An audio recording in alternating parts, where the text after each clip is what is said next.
Они были величественными великанами африканской саванны, но сегодня от некогда могучего вида северного белого носорога остались лишь две самки. Обе обитают под круглосуточной охраной в Кении, в заповеднике Олпеджита. Их охраняют от браконьеров как живое золото. Не ради наживы, а ради последней надежды на спасение вида. Самцы вымерли. Последний Судан умер в марте 2018-го. С его уходом исчезла последняя надежда на естественное размножение. Но ученые не сдались. С помощью технологий экстракорпорального оплодотворения и замороженных клеток они пытаются создать потомство в пробирке. Это отчаянная борьба против времени. Причиной почти полного исчезновения стали браконьеры, охотившиеся на носорогов из-за их рогов, ценимых на черном рынке дороже золота. Один рог может стоить сотни тысяч долларов, и это поставило под угрозу существование всего вида. Сегодня этих двух самок окружают не просто заборы и охранники, а молчаливая тишина вымирания. Если ученым не удастся совершить чудом, этот вид станет историей, как мамонты и саблезубые тигры. Но есть один зверь, который гораздо скрытнее, чем носорог, и он прячется в джунглях, будто его никогда и не существовало. Призрак джунглей. В тропических лесах острова Ява скрывается существо, которого почти никто никогда не видел живьем. Это яванский носорог, один из самых редких млекопитающих на планете. Их осталось меньше 80, и все в одном единственном месте – национальном парке Уджун-Кулон в Индонезии. Уникальность яванского носорога не только в его малочисленности. Это крайне скрытное животное, которое избегает человека, как будто предчувствует опасность. Фотоловушки лишь изредка фиксируют его силуэт, словно тень, скользящую в зарослях. Даже местные жители, живущие рядом с парком, порой не верят, что такие звери еще существуют. Браконьерство и разрушение среды обитания почти уничтожили вид. Каждая вырубка леса, каждая новая деревня – смертельный удар по этим редким созданиям. Но самое страшное — это то, что они не могут просто взять и уйти в другое место. У них остался только один дом. И если не случится чудо, мир потеряет не просто животное, а целый биологический род, живший на планете миллионы лет. И хотя он прячется в джунглях, есть зверь, который предпочитает снег. И он тоже исчезает на наших глазах. Тень на снегу. Амурский леопард, как дыхание зимнего ветра, быстрый, бесшумный и почти неуловимый. Обитающий в дальневосточной России и на границе с Китаем, этот большой хищник оказался на грани исчезновения. По последним данным, в дикой природе осталось менее 130 особей. Он уникален своим длинным мехом, который помогает выживать в суровом климате. Его пятна более редкие и крупные, чем у других леопардов, и каждая особь словно создана природой как произведение искусства. Но это искусство вот-вот может исчезнуть навсегда. Леса, где он охотится, вырубаются, а его жертвы, олени и кабаны, исчезают. Леопарду попросту нечего есть. К тому же браконьеры продолжают охотиться на него, несмотря на законы и штрафы. Часто хищников убивают просто ради красивой шкуры. Сейчас ученые пытаются создать новый очаг популяции, переселяя животных в безопасные районы. Но вопрос, успеют ли они? Пока он крадется по белому снегу, где-то в пустынях прячется другой призрак. Только этот с рогами, изогнутыми словно сабли. Исчезающий великан. Когда-то он царил над пустынями и саваннами Африки. Его силуэт украшал гербы, флаги и военные эмблемы. Но сегодня антилопа, или орикс, почти полностью исчезла в дикой природе. Ее изящные длинные рога и снежно-белый окрас сделали ее желанной добычей браконьеров. Последние дикари этой породы были замечены в дикой природе Чада еще в 90-х. С тех пор вид считается вымершим в природе. Только в зоопарках и специальных заповедниках остались сотни особей, которых теперь пытаются вновь вернуть в дикую среду. Уникальная особенность этой антилопы — способность выживать без воды, получая влагу из пищи. Она может выдерживать палящее солнце и путешествовать на многие мили по пустыне, не теряя ни капли сил.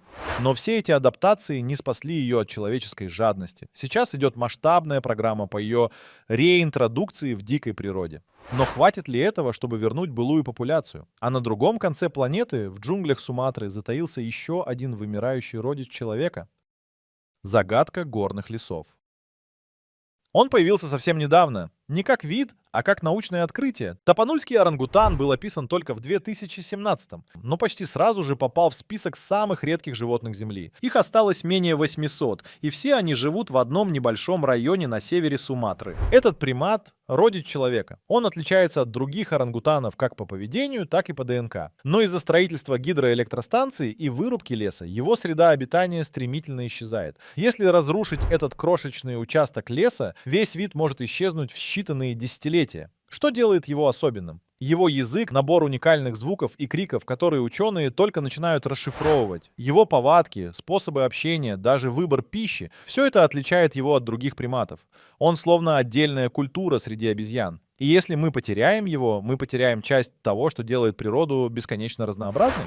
Но еще более загадочное существо скрывается среди гор Лаоса. Его зовут азиатский единорог. Хотя никто толком не знает, существует ли он вообще по-настоящему.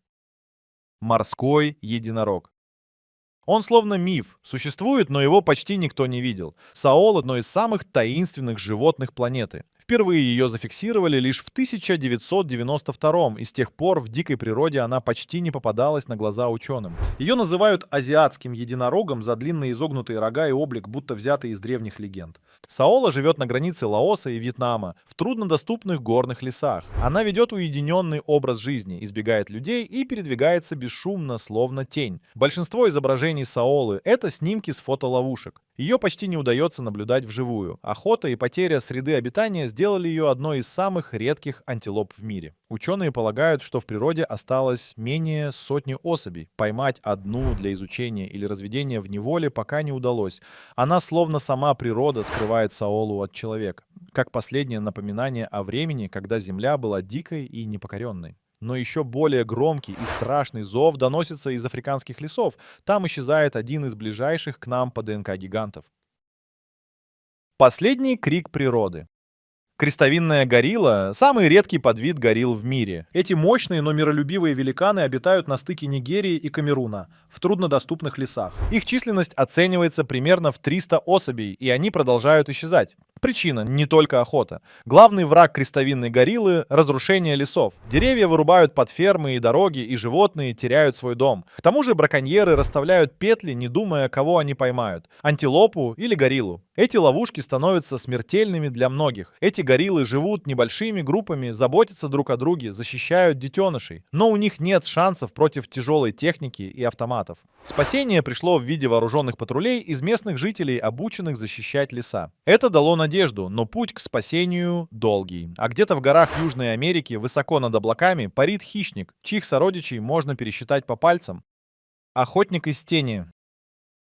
Черно-каштановый орел — загадочная хищная птица из Анд. Он сочетает в себе грацию и силу, огромные крылья, острый клюв, взгляд, от которого мурашки по коже. Его наблюдали крайне редко, и каждый случай — событие для орнитологов. Он обитает на высоте более 8000 футов и охотится среди скал и облаков. Его добыча — мелкие млекопитающие и птицы. Но даже охотникам трудно его увидеть. Считается, что в дикой природе осталось менее 50 особей. Его выживание зависит от сохранности горных лесов, а они стремительно исчезают. Что делает его особенно уязвимым — это одиночный образ жизни. Он редко встречается с другими орлами, его ареал огромен, и найти партнера становится все сложнее. Его песня — редчайшее явление, почти не записанное учеными. И все же есть существо куда более древнее. Оно будто выбралось из доисторической эпохи и прячется в лесах Юго-Восточной Азии. Лесной ящер.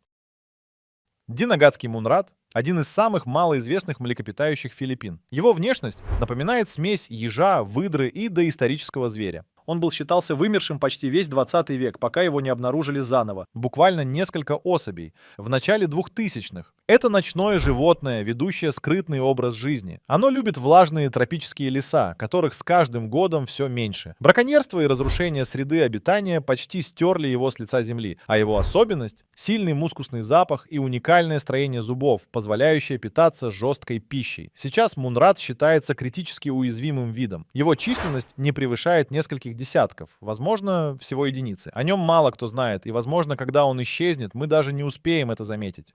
Но еще более редкое создание плывет по пресным водам. Оно словно легенда рек, и его панцирь может исчезнуть навсегда.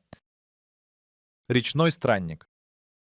Северная речная терапия — редчайшая пресноводная черепаха. Ее панцирь напоминает гладкий диск, а глаза, как у старого мудреца, смотрят будто сквозь время. Эта черепаха водится на границе Бангладеша и Индии и считается одной из самых исчезающих рептилий мира. Ее численность оценивается в считанные единицы. Несколько особей удалось обнаружить в неволе, но в природе терапии почти не наблюдается. Ее угрожают загрязнение рек, браконьерство, а также массовое разрушение экосистемы дельты Ганга.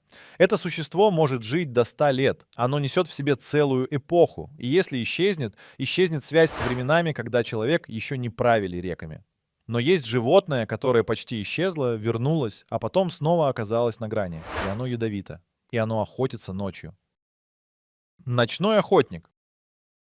На острове Куба среди ночных джунглей прячется существо, которое кажется пришельцем из далекого прошлого. Кубинский соленодон — один из немногих ядовитых млекопитающих на планете. Его внешность необычна. Вытянутая морда, острые зубы, длинный хвост. Он выглядит как герой фантастического фильма, но это реальное, живое животное. Соленодон использует яд, чтобы парализовать добычу. Его слюна содержит токсин, который он впрыскивает через желоба в нижних клыках. Это делает его уникальным среди млекопитающих. Он выходит на охоту ночью и прячется днем в норах или под камнями. Считавшийся вымершим, он был вновь обнаружен в 20 веке, но сейчас снова на грани исчезновения. Причина — разрушение лесов, инвазивные виды и уязвимость перед изменениями климата. В природе осталось, по оценкам, менее 200 особей. Он — живой реликт, представитель древней эволюционной ветви, почти не изменившийся за миллионы лет. А где-то в австралийской глубинке скрывается другое существо, словно воскресший дух сумчатой эпохи. Возвращение из небытия. Гилбертов Потору — сумчатое животное из Австралии, которого более века считали вымершим. Его даже называли призраком эволюции. Маленький, пушистый, с длинным хвостом и огромными глазами, он жил только в юго-западной части континента. Но в начале 2000-х его снова заметили. Это стало сенсацией. Этот зверек ночной, прячется в кустарниках и питается грибами. Он играет важную роль в экосистеме, распространяя споры редких подземных грибов, необходимых для роста деревьев. Его исчезновение нарушило экологическое равновесие, а возвращение дало шанс восстановить утраченную связь. Сейчас его популяция по-прежнему крайне мала. Всего несколько десятков особей, живущих в охраняемой зоне. Хищники, завезенные человеком, и вырубка лесов угрожают его выживанию. А в другом уголке Австралии, на вершине плато, живет существо, которое не спускается с гор ни при каких обстоятельствах. Оно — житель одного единственного места на планете — горный лягушонок. На плато Таунсенд в Австралии обитает одна из самых редких лягушек в мире — лягушка Бао-Бао. Это крошечное земноводное можно встретить только на высоте более 6000 футов и только в пределах нескольких квадратных миль. В другом месте она просто не выживает. Ее кожа полупрозрачная, а окраска меняется в зависимости от температуры. Это делает ее почти невидимой в среде обитания. Бао-Бао живет в трещинах скал и среди мха, питаясь мелкими насекомыми. Она чрезвычайно уязвима к изменениям климата. Даже небольшое повышение температуры может убить всю популяцию. Сегодня эта лягушка находится под строжайшей охраной, и ученые борются за каждую ее икринку. Но вопрос остается открытым, сможет ли она пережить глобальные изменения и остаться в живых хотя бы еще одно поколение. А по африканским равнинам несется еще одно исчезающее существо. Его называют антилопой-призраком, потому что ее больше нигде не встретишь. Саванновый бегун. Хирола — одна из самых редких антилоп в мире. Ее часто называют призрачной антилопой Восточной Африки. Ее родственные виды давно исчезли, и она осталась последним представителем древнего рода. В дикой природе ее насчитывается менее 400 особей, и все они обитают на крошечном участке между Кенией и Сомали. Хирола обладает уникальной внешностью: светлая маска на морде, длинные острые рога, стройное тело и быстрые ноги. Она может мчаться по саванне со скоростью молнии, но ни скорость, ни острое зрение не спасают ее от главного врага — человека. Вырубка деревьев, пастбища, болезни от домашнего скота и браконьеры сделали свое дело. Вид практически исчез. Сейчас предпринимаются попытки создать новую популяцию в национальных парках, но каждое новое животное на вес золота. А в океане, где глубины скрывают чудеса, обнаружили кита, о котором ученые долго спорили. А существует ли он вообще? Зов глубин. В темных водах Мексиканского залива обитает одно из самых загадочных и редких морских млекопитающих на планете — кит Райс. Долгое время его путали с другим видом, но в 21 веке ученые доказали — это отдельный вид, ранее неизвестной науке. Его популяция оценивается менее чем в 100 особей. Он живет только в определенной части залива, и каждый нефтяной разлив, каждый грузовой маршрут — смертельная угроза для него. Эти киты питаются планктоном, и их существование напрямую связано с состоянием экосистемы океана. Кит Райс — это напоминание о том, что даже в 21 веке мы не знаем всего о жизни на планете. Возможно, в глубинах океана скрываются еще не открытые виды, но если мы потеряем этот, потеряем целую страницу эволюции. Так завершается наше путешествие по миру исчезающих существ. Эти 15 героев не просто животные, это последние представители своего рода, своей истории, своей экосистемы. Каждое исчезновение — это минус одна нота в великой симфонии природы. И если мы не услышим ее сейчас, завтра может быть уже слишком поздно.